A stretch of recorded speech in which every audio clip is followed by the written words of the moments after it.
जय श्री सीताराम। बहुत से लोग विवाह के समय 7 वचन सुनने के लिए व्याकुल रहते हैं कि 7 वचन क्या है। जो विवाहित हैं वह फिर से सुनना चाहते हैं और जो विवाहित नहीं हैं वह भी विशेष उत्सुकता से सुनना चाहते हैं कि यह जो 7 वचन क्या है। तो मैं आज पुरुष के लिए 5 वचन और स्त्री के लिए 7 वचन पे वीडियो बनाए हैं। आप सबको अवश्य पसंद आएगा। तो ये रहा स्त्री की तरफ से पुरुष के लिए 7 वचन जो पुरुष को और स्त्री को मानना अनिवार्य है, जिससे दाम्पत्य जीवन सुखी रहता है।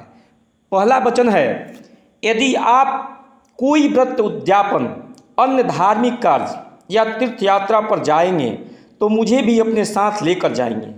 यदि आप इसे स्वीकार करते हैं तो मैं आपके वामांग में आना स्वीकार करती हूँ। यह कन्या कह रही है पुरुष से। अब दूसरा वचन जो है यह है कि आप अपने माता पिता की तरह ही मेरे माता पिता का भी सम्मान करेंगे। अर्थात सास ससुर का सम्मान आप अपने माता पिता की तरह ही करेंगे, परिवार की मर्यादा का पालन करेंगे। यदि आप इसे स्वीकार करते हैं तो मैं आपके वामांग में आना स्वीकार करती हूँ। तीसरा वचन है कि यदि आप जीवन की तीनों अवस्थाओं जो होता है युवावस्था, प्रौढ़ावस्था और वृद्धावस्था, मेरा पालन करते रहेंगे आप। यदि आप इसे स्वीकार करते हैं तो मैं आपके वामांग में आना स्वीकार करती हूँ। चौथा वचन जो है यह है कि हम विवाह बंधन में बंध रहे हैं तो भविष्य में परिवार की सभी आवश्यकताओं की पूर्ति की जिम्मेदारी आपकी कंधे पर है। अगर आप इसे स्वीकार करते हैं तो मैं आपके वामांग में आना स्वीकार करती हूँ। जितने भी मेरा आवश्यकता की वस्तु है उसे आप देंगे। और 5वीं जो वचन है वह है कि अपने घर का जो कार्य है, कार्य में विवाह आदि लेन देन में अन्य किसी खर्च हेतु जो भी खर्च करना है उसे यदि आप मुझसे राय लेकर मुझसे परामर्श लेकर करें तो मैं आपके वामांग में आना स्वीकार करती हूँ। छठा वचन है, यदि मैं कभी सहेलियों के साथ रहूं तो आप सबके सामने कभी मेरा अपमान नहीं करेंगे।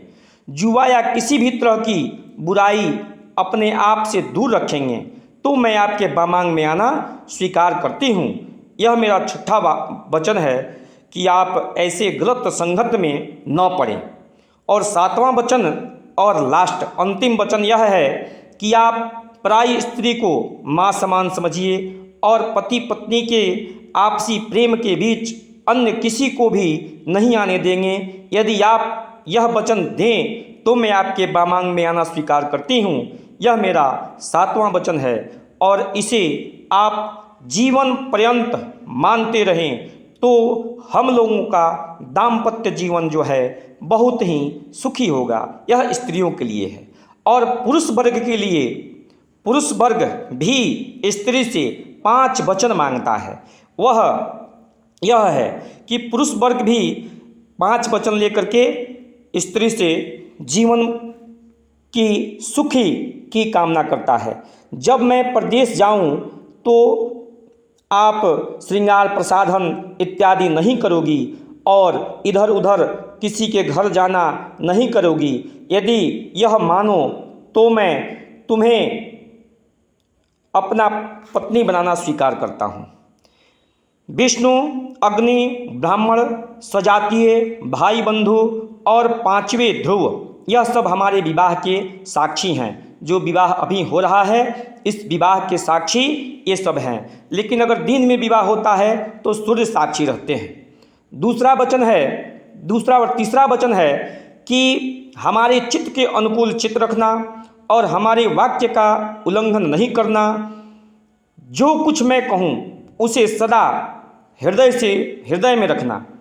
इस प्रकार के पतिव्रत धर्म का पालन होता है। यह मेरा तीसरा वचन है। और चौथा वचन है, मुझे जिस प्रकार संतोष हो उसी प्रकार कार्य करना। हमारे भाई बंधुओं के प्रति आदर के साथ भक्ति भाव रखना।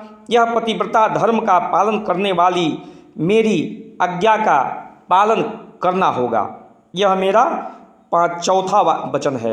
और अंतिम और पांचवा वचन है कि बिना पत्नी के गृहस्थ आश्रम धर्म का पालन नहीं हो सकता, अतः तुम मेरी विश्वास पात्र बनो, अब तुम मेरी वामांगनी बनो। धन्यवाद, बहुत बहुत जय श्री सीताराम।